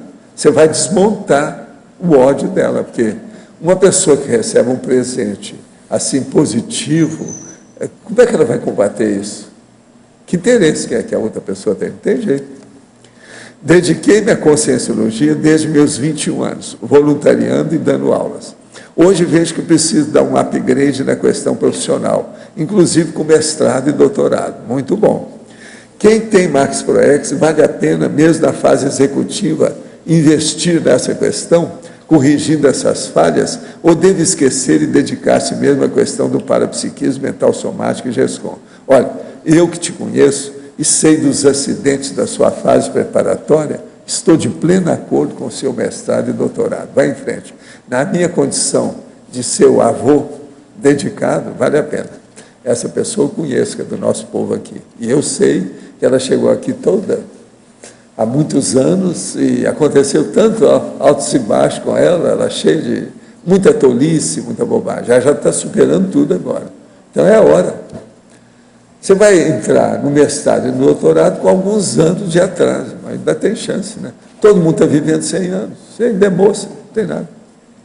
Após a TENEPS, na segunda-feira, percebi uma consciência sentar em meu quarto que falava muito. Ao adormecer, saí do corpo e vi a consciência nos pés de minha cama. Joguei energia e ela retornou com mais energia, inclusive consegui encurvar minha mão esquerda. Continuei exteriorizando e logo após voltei para o corpo. Depois passei uma semana muito difícil intrafisicamente, percebendo heterassédio, pois estive com pessoas com muitos problemas de depressão. Na sexta-feira estava muito mal, só melhorei no sábado. Tudo foi repercussão dessa experiência. De que modo compreendê-la, principalmente ocorrendo após a TENEPS? Não, você está fazendo um desassédio de grupo. Isso é que é chamado desassédio de grupo. Fica firme e vamos em frente. Agora, muita tranquilidade, muita confiança em você. Isso é que precisa, autoconfiança junto com o aparador. Isso vai te ajudar. Preciso da sua orientação para voltar a ter novamente lucidez e energia e poder viver novamente com dignidade e amor próprio. Estou com medo dos psicólogos. Atualmente eu tomo Pristic e lítio. Estou sinceramente desesperado, pois não consigo rir mais. O que devo fazer? Não, o problema todo é o seguinte, você está em andamento. Se eles estão tratando de você, se eles receitarem isso aqui, deve ser um psiquiatra. Isso aqui, para mim, não é psicólogo. Isso é psiquiatra. Então, se saber do seu psiquiatra se seria bom mudar ou não essas medicações que você está tomando aqui. Ele está tomando 2 por dia de cada um desses.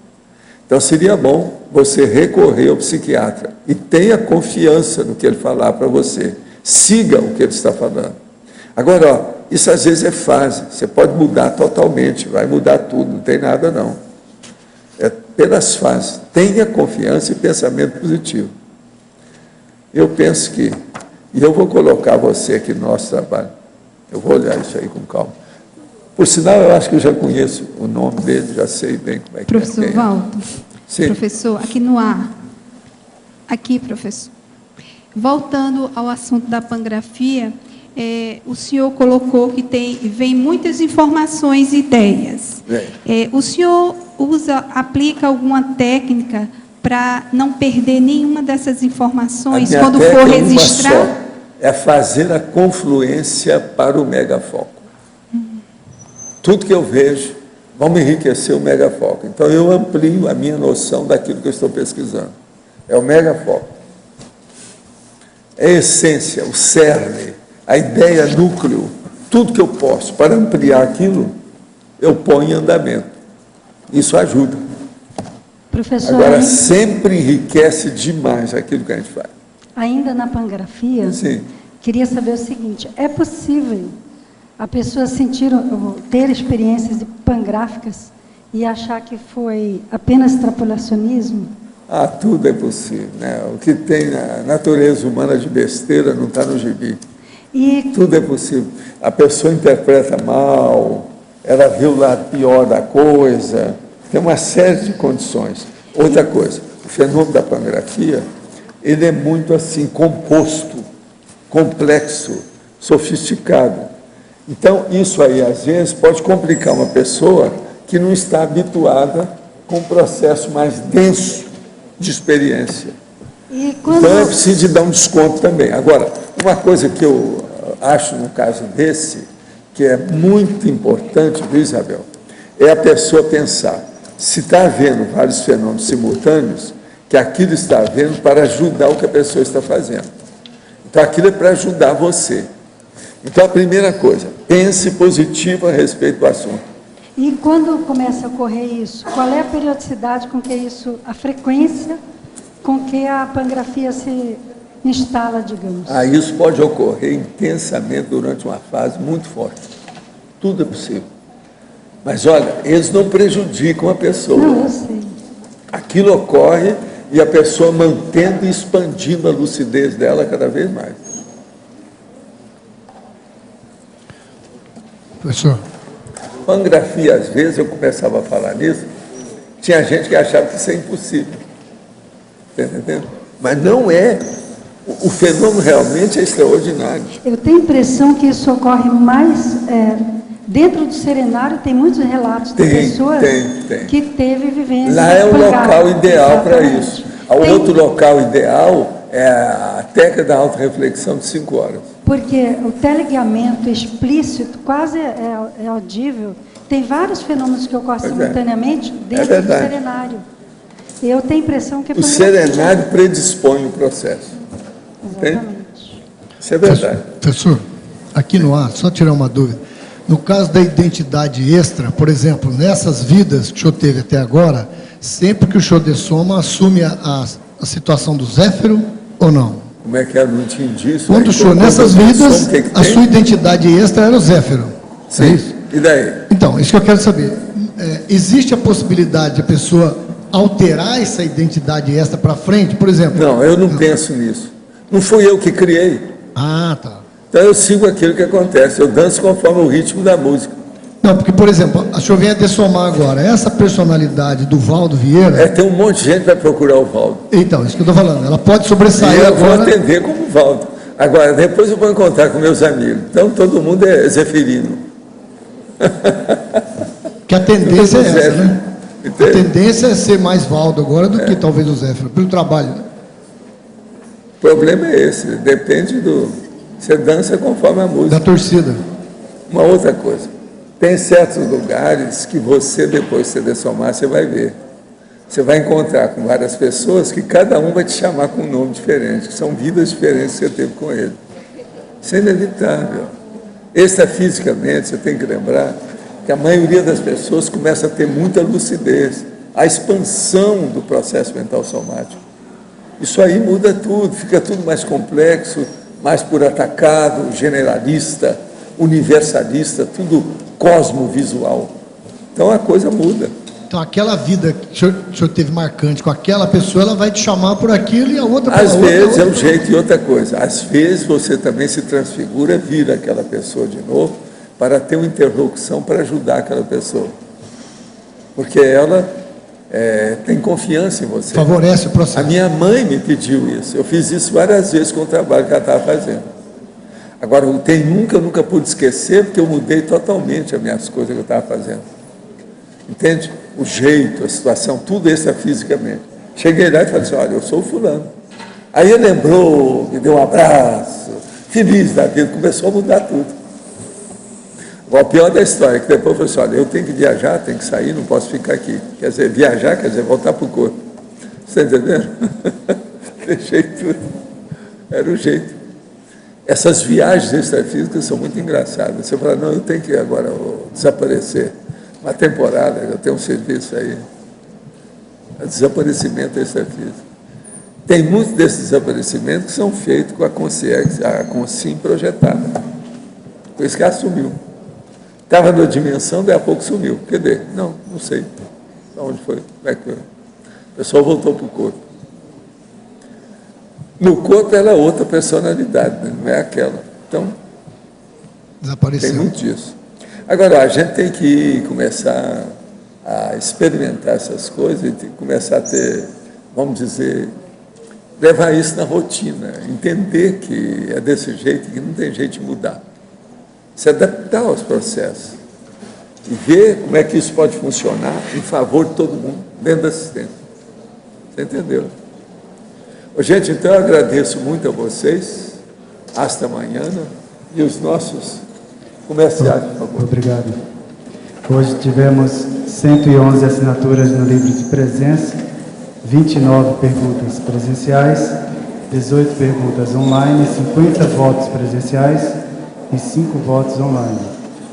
Os recados são da Rosângela e Cristiano sobre a jornada de conscienciometrologia, a Fernanda sobre o debate, a Eliana sobre, a Isabel Monfroy sobre a mostra Hércules Galó, a Kátia sobre o curso IAC e a Magda sobre o curso Precocidade para a Psíquica. Agora com vocês, o Fernando sobre o sorteio do Amigos da Enciclopédia. Olá, boa tarde a todos.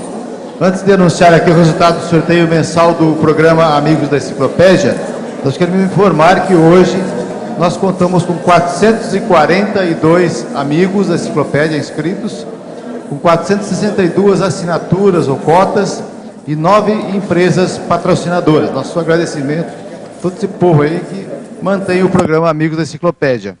Então nós vamos sortear hoje 2 livros, Clarividência, Teoria e Prática, do nosso autor Rodrigo Medeiros, está sendo lançado agora, 2 unidades, e sortear também uma vaga na prova da Imagística, né, que vai ocorrer no dia 22 de abril. Então, aqui em Foz do Iguaçu. Então, quem ganhou o primeiro livro foi a Cristina Flora da Silva Paranhos, de Salvador, Bahia. Cristina Flora da Silva Paranhos. O segundo livro saiu para o Eucárdio Antônio de Rosso, de Foz do Iguaçu. Eucárdio Antônio de Rosso, Foz do Iguaçu. E a vaga na prova de Imagística, que vai acontecer no dia 22 de abril, saiu para Luciana Guzmão de Souza Gouveia, do Rio de Janeiro. Luciana Guzmão de Souza Gouveia, do Rio de Janeiro. Nossos parabéns a eles aí.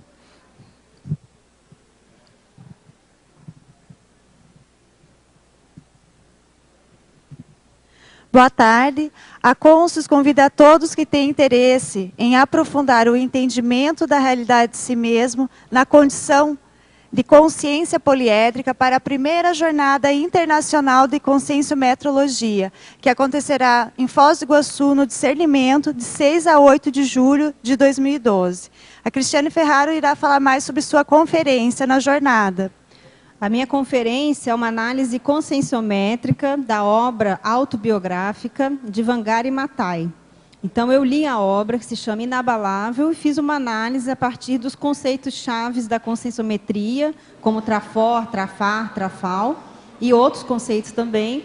E escrevi, então, um artigo, esse estudo, onde a gente está procurando fazer essa análise da personalidade da Wangari Maathai, que foi Prêmio Nobel da Paz em 2004, em função das suas iniciativas ambientalistas. Ela plantou muito mais do que 30 milhões de árvores para manter a sustentabilidade do planeta.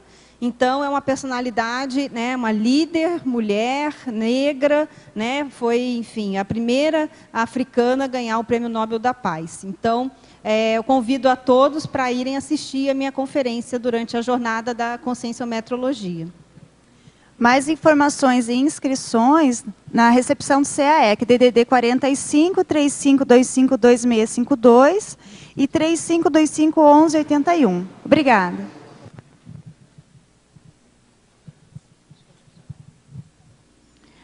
Boa tarde. O técnico científico do CAEC convida a todos para participar do debate CAEC, que é uma oportunidade para estar desenvolvendo a argumentação crítica, a racionalidade e a lógica.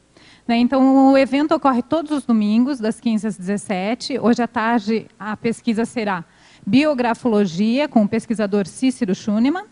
E, em abril, os demais temas serão Paracaptação retrocognitiva, Gestão conscienciocêntrica, Autoconscienciometria, Portfólio do autopesquisador.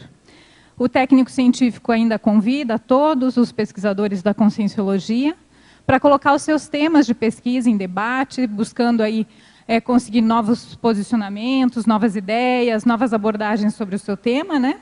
E conseguir aí alguns consensos e neoverpons da conscienciologia. O contato é debate@caec.org. Obrigada. Boa tarde. Você sabia que Hércules Galó comprou terras aqui em Foz na primeira década do século XX?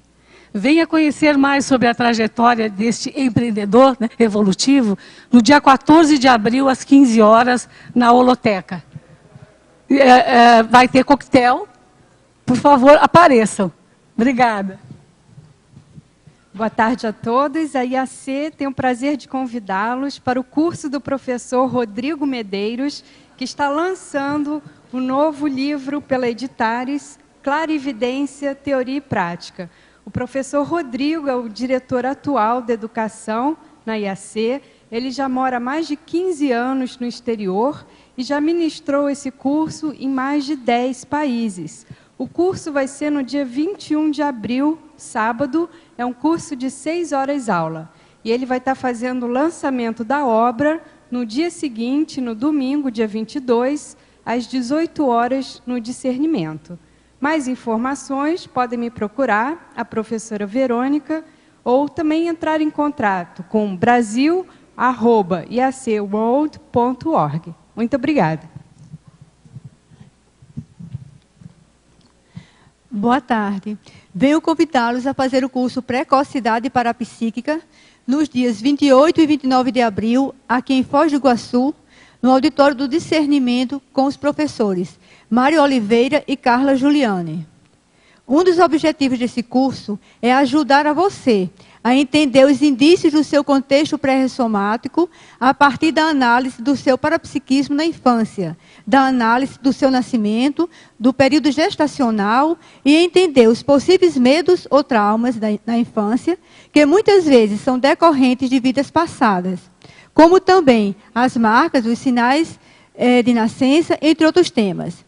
A data, 28 de abril, inscrição na recepção do CAEC ou através do telefone 45 3525 2652 ou do e-mail caec@caec.org. Lembrando, este curso é uma parceria do CAEC com a CIP. Muito obrigada e até lá.